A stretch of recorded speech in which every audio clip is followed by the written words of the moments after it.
is holding up there like it's gone with the wind. Again, what's all the research thrown at this movie so no one predicts anything? Well, information doesn't make decisions. Research is information. People make decisions. And today, in the marketplace, we're dealing with enormous speculative investments. An average film today costs $69 million.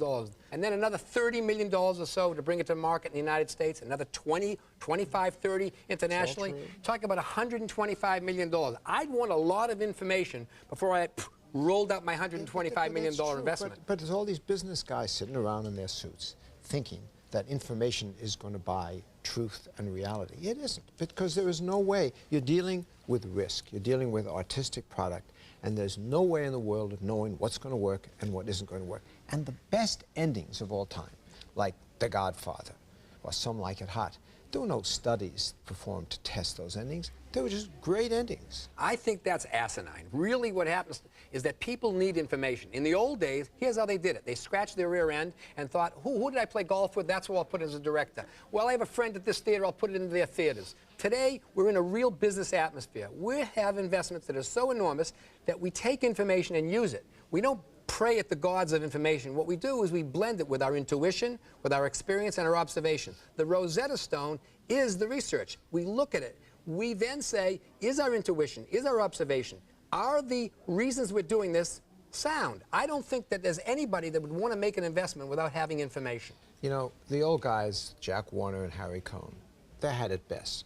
I mean, their rule of thumb would be, if I have to pee during a movie, the movie's too long. You know something? I trust their urinary problems rather than all the research that's thrown at movies today. Well, maybe we have to get Jack Warner to come back and pee on a few people, but the reality is we have to deal with a business today that is so enormous that without this information, you'd have them go, the answer from Karnak is, no, no, no. Today, research is used from the epiphany of the artist to the eureka of the audience, all the way through the food chain.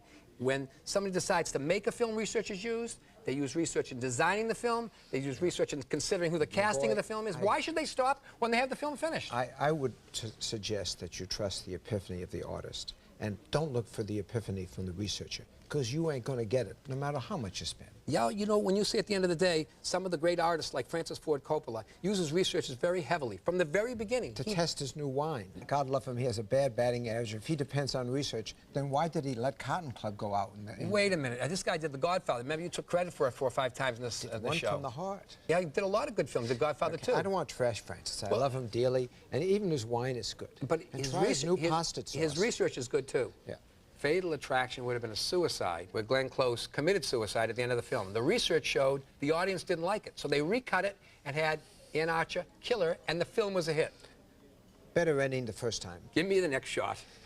Pete, you know, this is the era of American Pie and Elf and the Chainsaw Massacre. It's a young man's business. Painful, though it's to say and to admit. I really think the best bet is to go with young writers, young directors. I mean, 75% of all the roles today are cast with people under the age of 40. I mean, it is fine, and I've done it, to hold forth against the precepts of ageism. Ageism is disgusting. But I must tell you, if I was running a movie studio today, I confess I think I'd be a perpetrator. I'd stay with the kids. You know, it's not about the kid or the age. It's about the curiosity and the passion. It resides inside of a person, whether they're 50, 40, 60, or 30. The question is, do they have the passion? Do they have the tenacity? Do they have the uniqueness to seek new answers, new conversations? It's not about the age of the person. It's about their willingness to not be risk-averse. My heart agrees with you, but how do you account for the burnout factor? I mean, there's so many fine directors and actors who, over the course of career, 10, 15 years, they become like Rob Reiner, you know, to go from Where Harry Met Sally to Alex and Elmer, or whatever it was called, in 10 years is tragic. And it's happened to so many filmmakers. Well, When Harry Met Sally, not Where Harry Met Sally, and that's something that happens when you... When Harry Met Sally? Yes, that happens when you get older. You miss words and little letters at the end of words. Was it when or where? Well, it doesn't matter if it was a hit. You don't remember. Now I got you. But what happens is this. You look at those age of those filmmakers. There are brilliant filmmakers working at different ages. You think Clint Eastwood's 21? Jack Nichol's 15? 71? Yeah, and look at the product they're turning. There are exceptions, but, you know, even the pace of the films made by the older directors, even Clint's, is a little sluggish.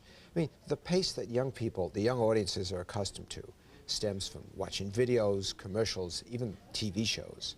But unfortunately, the sluggish movements of some of these older directors doesn't work anymore. The reality is that great films are made with experience, with talent, with wisdom, with knowledge. And sometimes a 20-year-old who's just done a few videos doesn't have that. Hire the kid's not a nice statement, but the reality is hire the person that has the kid within him, that resides within him, that is able to communicate in an aggressive, interesting way. Amen. And I remember the remarks of Doris Roberts, who was 71, I think, is in Everyone Loves Raymond, when she was testifying to Senate committee.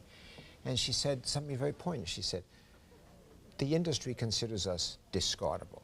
Now, that's tragic, because older performers, older filmmakers should not be discardable. On the other hand, my mother was very talented. I would not want her to direct my next movie, however. So what happened to you? She directed me brilliantly. Okay. So what poor soul is coming by for coffee this morning?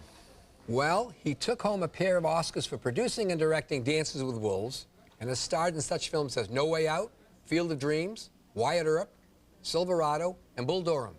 His latest offering is Open Range. Let's have a look. What's on your mind, boss? Well, I figured we can leave the cattle behind and run, or you and me can go out there in the dark and stop them before they scatter the herd.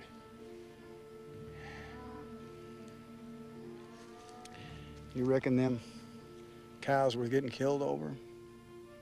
The cows is one thing, but one man telling another man where he can go in this country is something else. That rancher sat in that jailhouse sort of sneering and letting his lawman lay down the law till he figured it was time to show us that he gave the orders around here. Ooh, sticks in my craw.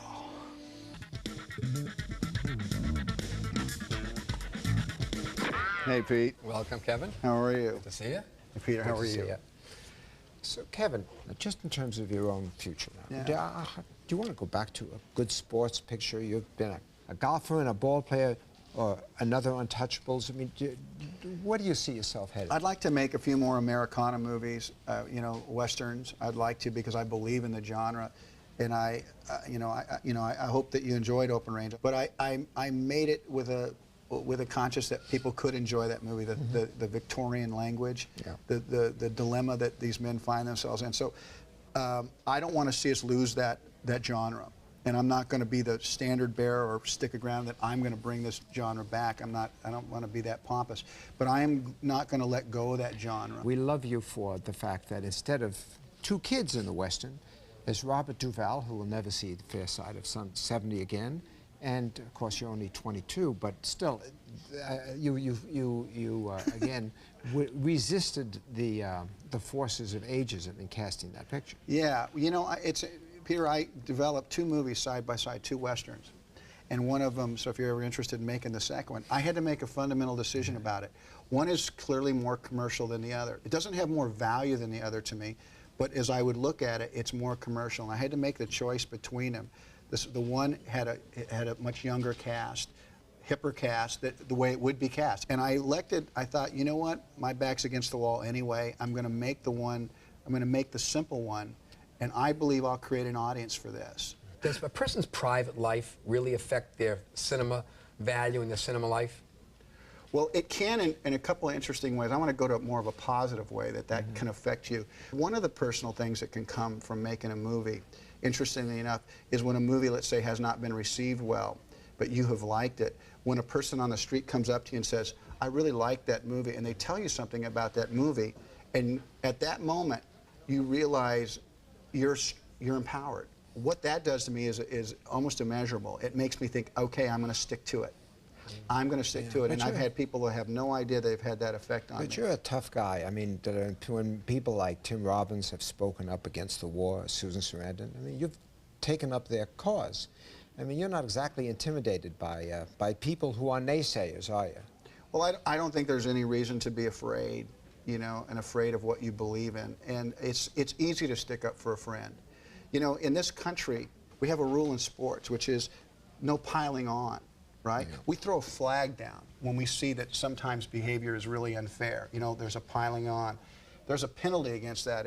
In our business, there is no penalty for piling on.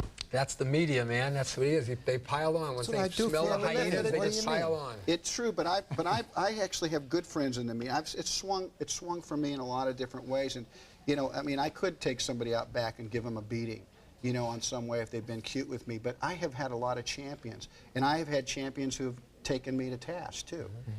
I am tough, but I go home and I kind of wonder about things. I really do. But I haven't tried to fight it. You know, I've never snapped back a letter to anyone. I've never really called anyone. Does it hurt? It does hurt, but I've never done that because you know, I think there's a relationship. I just haven't quite figured it out. I thought that the press was particularly shitty about Waterworld and that whole episode. But we'll be back in a minute with Kevin Costner.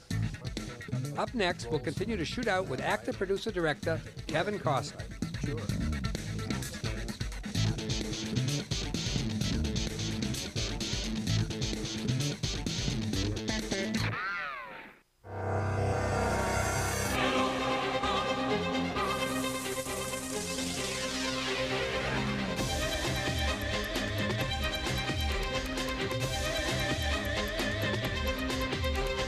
I'm just getting warmed up.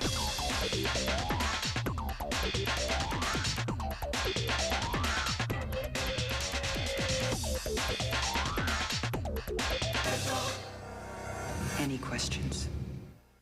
I lived here and you stole this house from me. This December, things are not as they appear. how far would you go Have you ever done anything illegal? to hold on to a dream? Academy Award winner Jennifer Connelly, I just feel lost. Academy Award winner Ben Kingsley, You think you can frighten me? You are a complicated woman, aren't you? I'm not. I'm just really good.